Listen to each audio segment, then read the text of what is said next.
This is Rekha Kushwaha and welcome to info teaching. हाजिर हूँ आप सभी के सामने अगेन एक क्लास के साथ जो मोस्ट इंपॉर्टेंट होने वाली है आप लोगों के ऑल टीचिंग एग्जाम्स के साथ साथ अगर आप ग्रेजुएशन कर रहे हैं और या पोस्ट ग्रेजुएशन कर रहे हैं हिंदी साहित्य हिंदी लिटरेचर में, तो भी ये सीरीज आप लोगों के लिए बहुत इंपॉर्टेंट रहेगी। तो लाइक कर देना, साथ के साथ सब्सक्राइब जरूर कर देना क्योंकि एवरी क्लास का नोटिफिकेशन आप लोगों को टाइम पर मिल जाए। तो आज का टॉपिक है रस। रस क्या है?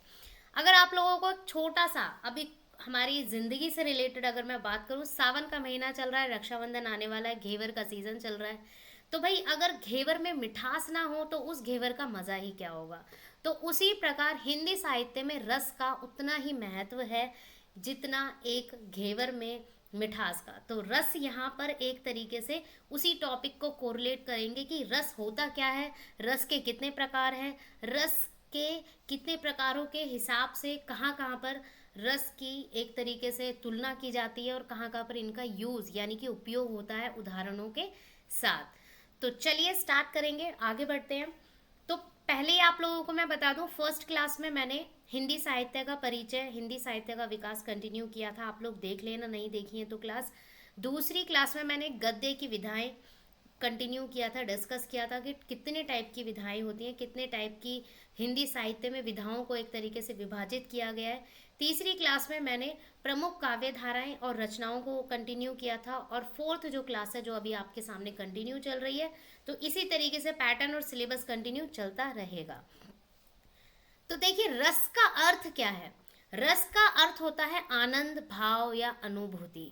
आनंद मतलब एक तरीके से जब हम किसी भी रचना को पढ़ते हैं, ठीक है, जब हम कभी भी किसी भी रचना को पढ़ते हैं तो उसको पढ़ने के बाद एक मन में एक मतलब आनंद आ जाना, एक जोश आ जाना, जोश कह सकते हैं कि मतलब खुशी वाला गुदगुदापन आ जाना, वो चीज़ हमारा रस कहलाता है।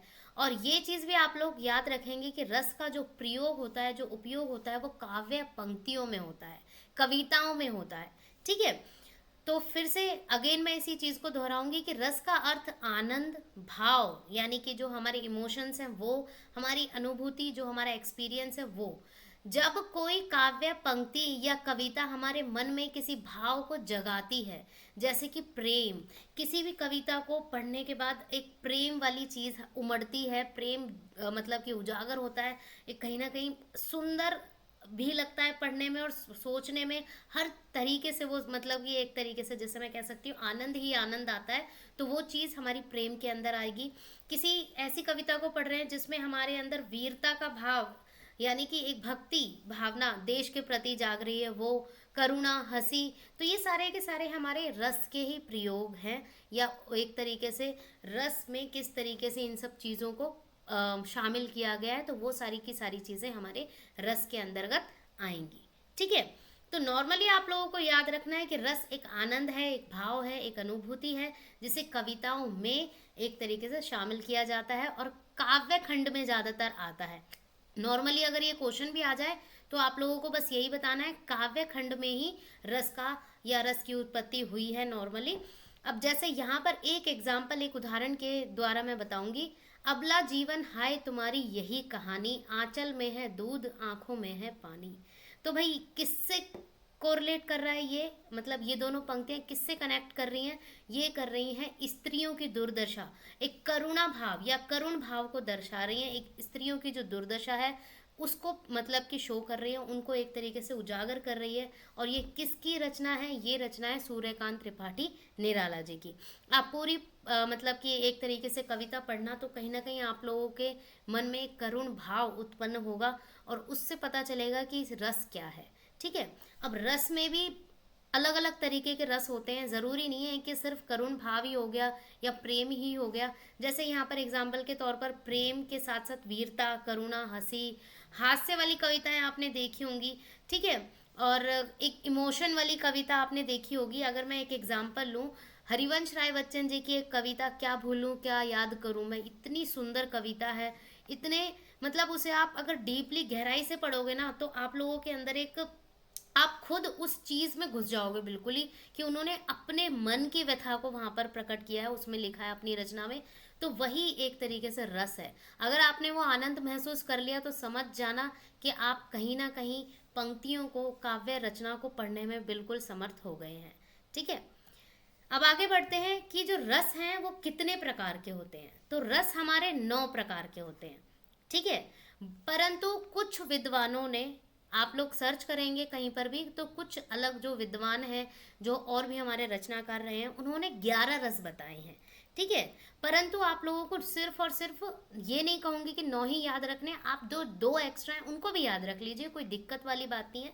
मैं 11 की 11 रसों के बारे में बताऊंगी, बट नॉर्मली रस की जो उत्पत्ति हुई थी उसके हिसाब से 9 रस आए थे। सबसे पहले 9 रसों की उत्पत्ति हुई थी।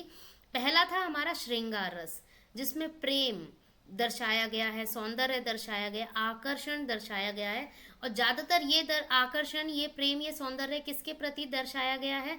एक तरीके से नायक नायिका के बीच प्रेम संबंध जो है, चाहे वो जैसे आज की फिल्मों में अगर मैं बात करूं हीरो हीरोइन का उस तरीके से मतलब प्रेम दर्शाते हैं, तो वही चीज नायक नायिका के हिसाब से अपनी कविता में, अपनी पंक्तियों में दर्शाते हैं। तो बिहारी जी की रचना के हिसाब से कहत नटत रीझत खिजत, तो ये एक लाइन मतलब उदाहरण के हिसाब से लिखी हुई है कि मतलब एक स्त्री के बारे में लिखा हुआ है कि वो किस तरीके से उनके मनोभाव यहाँ पर प्रकट हुए हैं। तो ये कविता आप पढ़ेंगे बिहारी जी की तो उसमें और अच्छे से आप लोगों को क्लियर हो जाएगा। वीर रस, जिसे उत्साह एक तरीके से, जिसमें क्या हो जाता है, वीरता उमड़ती है, एक साहस, एक ब्रेवनेस आता है किसी भी मतलब ज्यादातर बच्चों को ये सब चीजें सिखाई जाती हैं। बच्चों को क्या, वैसे तो हर इंसान के प्रति कहीं ना कहीं हर इंसान में ये चीज होनी चाहिए, देशभक्ति। तो कहीं ना कहीं साहसी चीजें उमड़कर आती हैं वीर रस से। रन बीच चौकड़ी भर भर कर, तो ये कहीं ना कहीं ये लाइन किसको दर्शाती है? वीर रस को दर्शाती है।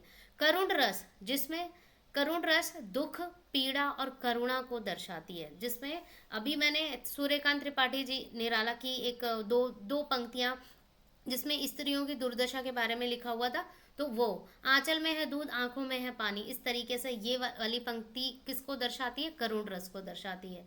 हास्य रस, हंसी विनोद मजाक, जहाँ पर, या वो कविता जिसके अंदर हंसी हो, विनोद हो, हंसी मजाक हो, और उसको पढ़ने के बाद एक तरीके से क्या है, हमें हंसी आए, तो वो चीज़ हमारी हास्य रस में आएगी। बुढ़ापा आ गया पर जवानी नहीं गई, अब ये बताना, मतलब वैसे आप लोग कमेंट सेक्शन में बता ही सकते हैं ये किसकी, मैंने, मेरी गलती हो गई यहाँ पर, मैंने लिखा नहीं है किसकी रचना थी, सिर्फ फर्स्ट की रचना लिखी हुई है, बिहारी जी की रचना थी, बाकी नहीं लिखी हुई है। बट आप लोग इनकी लाइन अगर सर्च करोगे तो आप लोगों को मिल जाएंगी, तो उसके हिसाब से देख लेना। रौद्र रस, एक होता है रौद्र रस, और ये हमारा कौन सा रस है? ये है हमारा 5वां रस, ठीक है। रौद्र का मतलब होता है क्रोध, गुस्सा, प्रतिशोध, रावण, रथी, वीरथ, रघुवीरा, तो ये भी एक पंक्ति है किसी मतलब कविता की।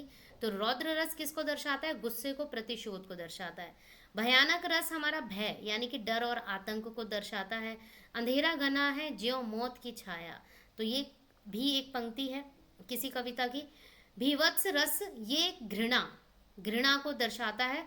जुगुप्सा, घृणा को, विकृति मतलब एक तरीके से घृणा, किसी से घिन आना, किसी के प्रति कोई अच्छा ना लगना, तो वो चीज़ हमारी विभत्स रस में आएगी। रक्त से लथपथ शव को कुत्ते नोच रहे थे, ठीक है, मतलब एक तरीके से गंदे तरीके से दिखाया गया है इसको, तो वो, या अगर ये वाली लाइन अगर किसी पंक्ति में आ जाती हैं तो नॉर्मली विभत्स रस आप बता सकते हैं। अद्भुत रस, आश्चर्य या चमत्कार, देखो मैंने उड़ता हुआ हाथी, देखा मैंने उड़ता हुआ हाथी, तो ये आश्चर्य या चमत्कार वाली बात है, और एक्चुअल में ये होता नहीं है। विस्मयादि बोधक जिसे कहते हैं हम, विस्मयादि बोधक जिसमें एक्सक्लेमेशन मार्क होता है, ठीक है, ये वाला, तो उसमें जैसे हाय, अरे, ये क्या हो गया, तो इस तरीके से आश्चर्यचकित वाली चीजें अद्भुत रस में आएंगी।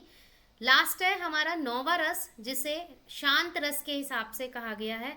वैराग्य या तटस्थता, सब कुछ लुटा के होश में आए तो क्या किया, ठीक है, मतलब वैराग्य एक तरीके से बिल्कुल मतलब हर एक होता नहीं है, जैसे सांसारिक जीवन को छोड़ देना, कई जैसे संत महात्मा सांसारिक जीवन को छोड़ दिया है उन्होंने, और वो बस भक्ति में लगे हुए हैं, तो उस तरीके से यहाँ पर इस चीज़ को मतलब कि शो किया गया है इन पंक्तियों के द्वारा। वैराग्य ले लेना मतलब बिल्कुल शांतपना, एक शांति, जीवन में शांति पाना, पीस, तो वो चीज़ हमारी 9वें रस के हिसाब से शांत रस को दर्शाती है, ठीक है।